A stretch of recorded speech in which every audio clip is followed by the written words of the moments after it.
Right, so I'll be completely 100% honest. I did not pick up what a lot of you guys were putting down when you said there was some kind of innuendo towards the Ogre Club. While I thought the angle that Yuki Nobutatu decided to draw it in was definitely an interesting choice, I put that aside and I said, you know what, these guys are crazy. There's no way that's actually what Yukinobu was trying to do. Even though we had a whole saga put up together of Okaroon's golden balls being this power-up, right? I put that aside for right now. And then the moment I opened this chapter and saw the Ogre Club go limp, I said, you've got to be kidding me. These shenanigans just have no bounds and there's no limit to where DanDaDan won't go. And I've got to say, while this obviously makes so much sense now that I have the truth and I have seen the light, it's still ridiculous, but it's still just the kind of zany nonsense that keeps me reading every week of DanDaDan, and I'm so glad that it's back because I definitely missed it after the break last week. As far as this chapter goes, while it is definitely a very great moment for Okaroon, and we love our Okaroon heroic moments, there's definitely a lot more going on in this chapter that there is to discuss. For example, you have Count Saint Germaine, who definitely actually follows through on his promise of trying to protect Momo with the crime prevention whistle being blown. I know a lot of people are very unsure of where Count Saint Germaine sits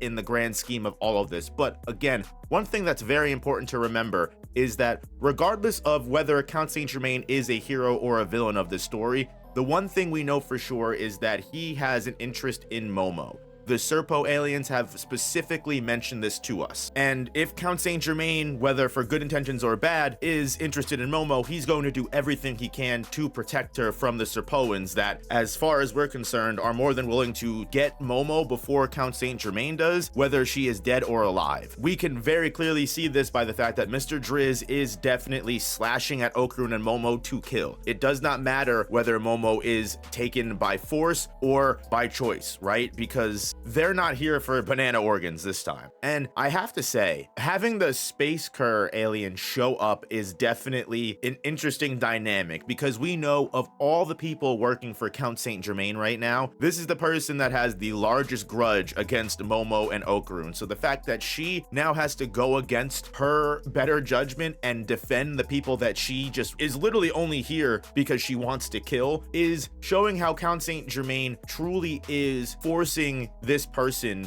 to change. So while I have been on team villainous Count Saint Germaine for the absolute longest time, I will say I think it's a very complex aspect to his character that it's almost as if through all of the things that he's doing for this Space Cur person, he's essentially leading her down the road with a carrot, right? She wants a powerful suit. She wants this ability that will allow her to fight and kill Okaroon because she has this vengeance. She has this unsolved grudge within her. Despite the fact that Poster, the person, you know, that was a serious target for her, is gone now. A lot of people have mentioned to me as well that the Cur are still out there and she still has a reason to have a grudge. It doesn't make that any more healthy mentally for her to hold that grudge. And I think by not only having the Space Cur be forced to work in a bakery, and we have seen the benefits of this to her character, right? She literally is making food. She's forced to do hard work and hard labor, which transcends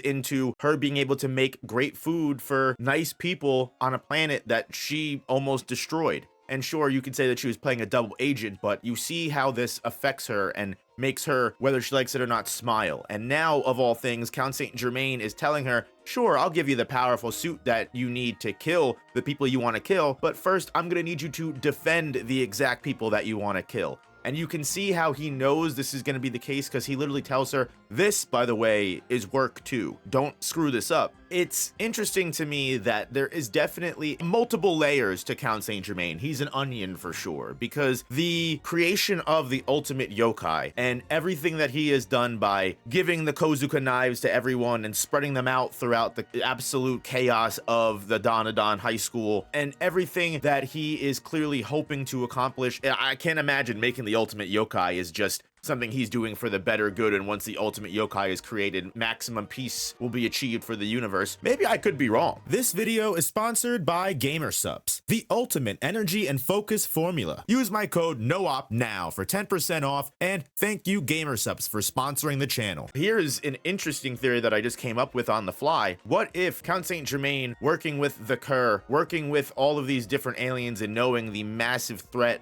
that they pose to everyone, what if Count Saint Germain is making the ultimate yokai for good reasons? Because by making the ultimate yokai, it will act as the ultimate defense against not just maybe Earth, but against maybe multiple other worlds as well. And while he has to do terrible things to get to this means, perhaps, you know, the ends justify those means. And while I'm definitely talking out of my ass here, I will say I definitely appreciate this different side to Count Saint Germain that we're seeing, and I can't wait to see where it goes for the future. But most importantly, on top of everything, I was very excited to see the Space Cur be able to handle their Serpoans long enough to get them off of Okaroon's back to give him a great moment to shine. Because for the time being, Okaroon was really kind of debilitated by the Serpos backing up Mr. Driz, putting him in the awesome zone and pushing him with Psychic Blast. He really didn't stand much of a chance. He could endure the blows, but as we know, his spiritual energy isn't that honed completely. So it's taking everything in him just to withstand those blasts, let alone protect Momo at the exact same time and block Mr. Driz's katana. But once the Space Cur starts fighting off the Serpoans and getting them out of Okaroon and Momo's hair, Okaroon is then able to go into actual sword fight with Mr. Driz and gets one over on him and slices off his arm, which I've got to say here, it was a little sad to me seeing Okaroon push Momo away and basically say, go find Gigi. Gigi will be much better to protect you, when obviously we all want to see a confidence from Okaroon that he's just not ready to accept yet. But I think the most beautiful thing about Momo and Okaroon's relationship has always been the fact that Momo sees Okaroon in a way that he isn't able to see himself, which is and always has been the thing that has driven Okaroon to grow more and more, because he is doing his best to meet Momo's expectations. He wants to be that person that can do everything for her. So for him to say that Gigi's going to be better off to protect you, while that makes me sad, it does make me happy to see that the moment after he says this, he does do a pretty significant amount of damage and do golden work against a yokai all on his own. And even though this chapter does end in a scary position where just because his arm was ripped off, it is unfortunately just a mummy with cloth, we kind of knew that. So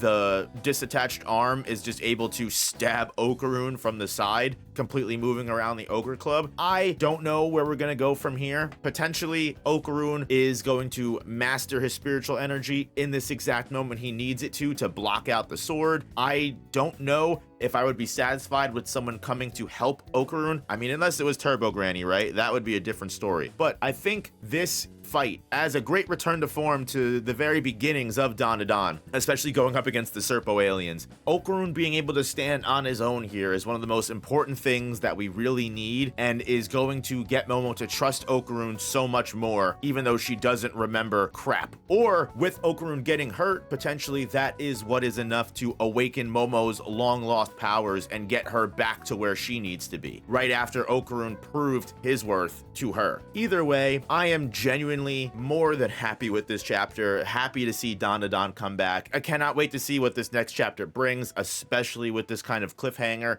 I saw a post that made me laugh so hard. Someone said that Mr. Driz stabbed the stack of UAP booklets that Okaroon keeps in his chest pocket, and I cracked up. That was one of the funniest things I heard in my life. And even something like that happens at this point, I love seeing my boy win. I wouldn't even be that upset about it, because again, for a zany story like this has been one of the most unpredictable stories that I have ever seen in my life, and I can't say I'm at all mad at it. But guys, let me know what your thoughts are down in the comments below and what you guys think is going to happen next. What do you guys think about Count Saint Germain, especially now that we're kind of getting even more characterization to him? It's not that I never thought he had it. It's more so that I thought he was really just going down one path here, but it's possible he may, again, just have multiple angles to this master plan he has. I guess we're just gonna have to wait and see for the next couple of chapters to find out, you know, how layered this onion actually is, guys. Thank you so much for watching if you made it this far, and I'll catch you guys in the next one. Peace.